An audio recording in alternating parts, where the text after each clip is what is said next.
afternoon po. Good afternoon eh. Opo ka muna. Ako po pala si Lisa. Si Mr. Pinela. Ba't ka na po kundin? Hindi po sana ako ng tulong or advice sa pagiging alcoholic. Sorry, kwento mo muna yung sitwasyon mo ngayon. Actually po, ngayon, halos araw-araw po gabi-gabi, umiinom po ako. After class, pag may sapo, di na ako kumapasok. Umiinom na po. So, nagtungo ka dito para mapag-usapan natin yung pagiging alcoholic mo at gusto mong magkaroon ng end dito sa pagiging alcoholic mo. Okay. So, kailan nag-umpisa to? Actually po, nag-umpisa siya ng high school. Nagyayan po yung mga barkada, so, parang out of curiosity po, tinry ko. Sabi ko, sige nga, try ko po. So po, sumama akong ganun, nag-chat po. Parang kung nakapil po ako na masaya, parang may pleasure. Kung sabi ko sa sarili ko, ang saya pala pag umiinom, walang iniisip, walang problema din. Tapos po, hanggang naging hobby ko siya, na halos araw-araw nga, na ngayon, pag may problema ako, umiinom na lang. Ano ba yung nagagawa ng alak sa'yo? Yun nga po, tulad ng sabi ko, pag may problema po ako, parang pag inom ko po, nakakalimutan ko po yung mga problema ko. Parang ako lang yung nandun, ako lang yung, parang walang problema, walang iniisip. Anong ba ito ng mga magulang mo? Hindi po. Kumusta naman yung pag-aaral mo? Napabayaan ko lang po, kasi nga po, dahil pag minsan nagkakasilas ako, pag iinom lang, pero Paano mo ba nasabi na naka-apekto na sa pag-aaral mo yung pagiging alcoholic mo? kasi po, ganito po yun. Dati po, nung hindi pa ako umiinom, matatas naman po yung grade na nakukuha ko. Tsaka pumapasok po ako nun. Tapos nga po, nung parang nalulung ako sa alak, nung siguro mga fourth year high school po yun. Hindi na po ako pumapasok. Yung ang allowance na binibigay, gano'n. Sabihin ko, papasok ako. Sabihin ko, papasok na ako. Pero, pagkarating doon, hatid ako. Pagkarating doon, alis na ako. Full. Isa na ako, ako para uminom. Tapos po, pag nakikita ko yung mga cards ko, bagsak-bagsak ko yung mga grades ko. Nakakahalata na ba yung mga magulang mo sa ginagawa mo yun? Feeling ko po, kasi ngayon parang lalo silang humigpit. Tapos every time na aalis ako gano'n, agad-agad itatanong sa akin, saan ka na naman pupunta? Eh, hindi ko naman po kaya sabihin na, wala iinom kami, hindi ko naman po kaya sabihin yun. Tsaka pag humingi po ako pera, itatanong kung sa kung gagamitin yung pera yun. Lagi pong ganun yung mga tanong nila sa akin.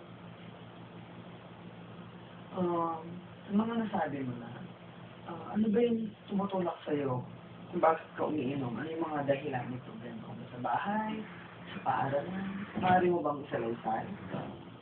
Actually po, yung reason ko lang ng pag-iinom, problema sa bahay. Kasi po, hindi kami ganun ka-close. Hindi ako ganun ka-close sa mga magulang ko. Para po kasi lagi na lang yung mga kapatid ko, sila na lang yung nagbibida, ganun. So parang hindi ko po kayang mag-open up sa kanila na nagsaselos na ako, ganun. So sa alak ko na lang po talaga din namin na lahat. Maaari mo, sa eskwela, wala ka bang problema? Wala naman po. Sa mga kaibigan mo? Wala naman po.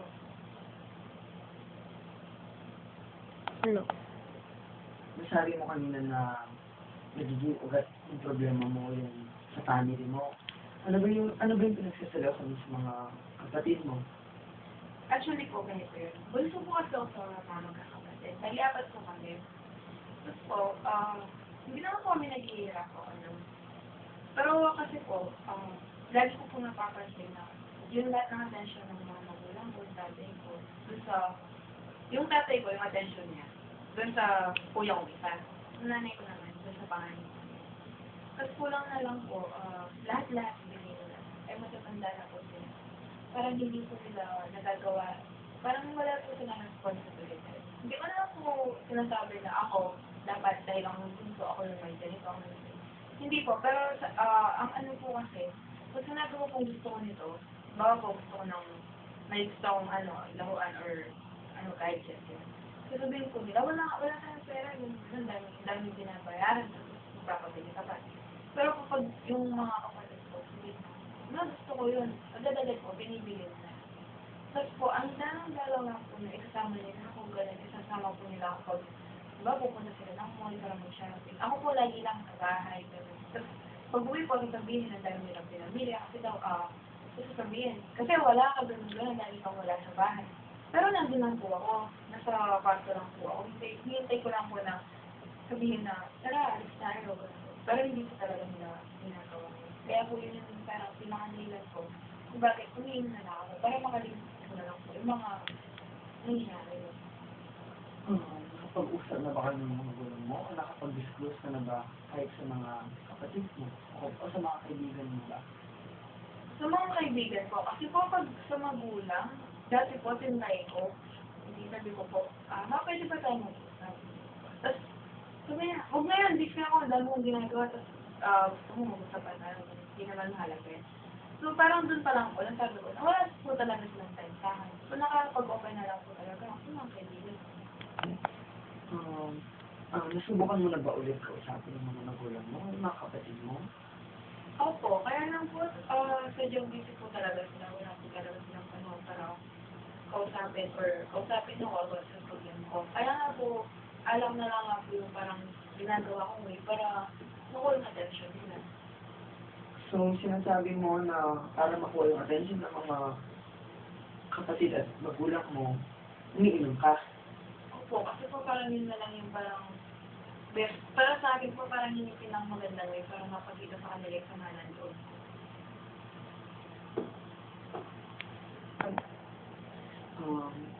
Bakit sa alak mo naman naisipan i-direct yung mga sama ng loob mo?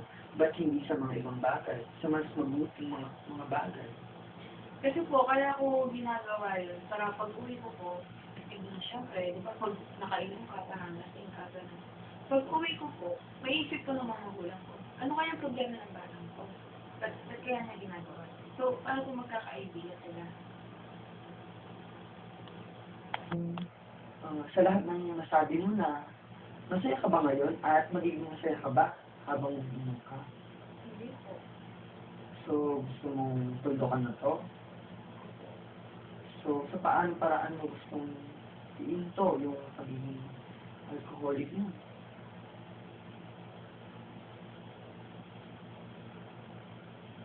Nakikita kong hindi ka makasagot. Gusto mo ba lang bigyan mo na kita ng ilang minuto para makapag-isip? Sige, mag-isip ka.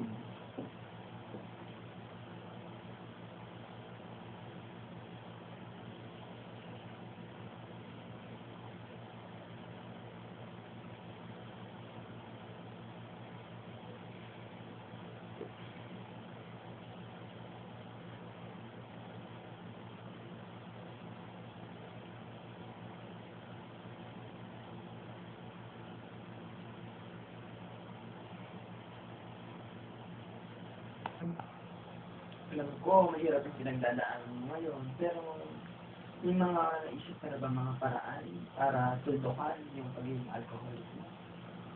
Nagkulang po kasi ako. Kasi ang alak maraming epekto yan. Dahil sa katawan mo, maaari kang magkasakit kung tutuloy mo yan.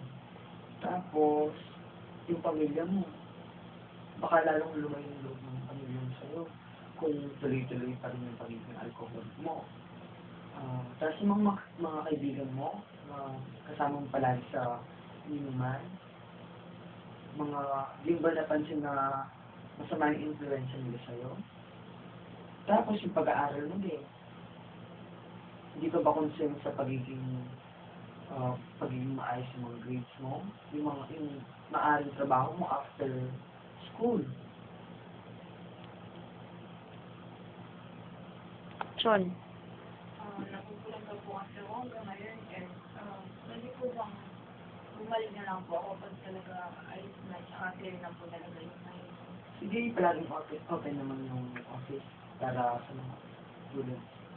Sige po, okay na po ako.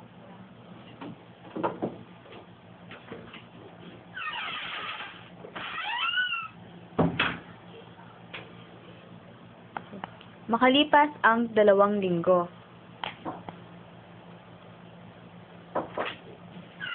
Sige, pasok ako po ka. O, kumusta ka naman? Ito po, mas mabuti na po para dati. Ngayon po, mas naging, dahil po tinigil ko na po yung, medyo tinigil ko na po yung pag-inom ng alak, medyo mas naging malabot po ako sa mga magulang ko. Tapos po, pag niyayaya na ako ng mga barkado ko, tumatanggi na po. Sabi ko, kahit may kailangan akong gawin, ganito, di ako pwede, kasi so, nag-focus na rin po ako sa studies ko ngayon. Bumabasok na po ako. Saka, hindi na po ako umiinom po na ito. Maganda yan. At least kahit pa paano, mag-improve yung situation mo. No? May tanong ako sa'yo, paano kapag may problema ka, paano mo ito susolusyonan? Hindi ka na ba uminom? Hindi na po. Actually po, bago po ako bumalik dito, meron po ako na-encounter ng problema. Imbis po na pag-iinom na lang po yung natupag ko, gumawa po ako ng ibang way. Bali, nag-sitting na lang po ako. Yun na lang po yung ginawa ko way para makalimutan ko yung problema. Sa mga narinig ko, naging maayos yung kalagayan mo. Maganda yan. Sana ipagpatuloy mo. Lagi mo lang sana isipin na pag may problema, hindi puro anak yung solusyon. Minsan kasi, ang tao, maliit lang ng problema, ginawang malaki. Tapos, dinidirect yung lungkot nila o yung problema nila sa anak. And sana, nakapag-isip ka sa ating pag-uusap. Maraming salamat po sa mga advices na ibinigay sa akin, sa mga tulong, yung mga information na ngayon ko lang po malaman. Maraming salamat. Sige. Salamat at mag-ingat.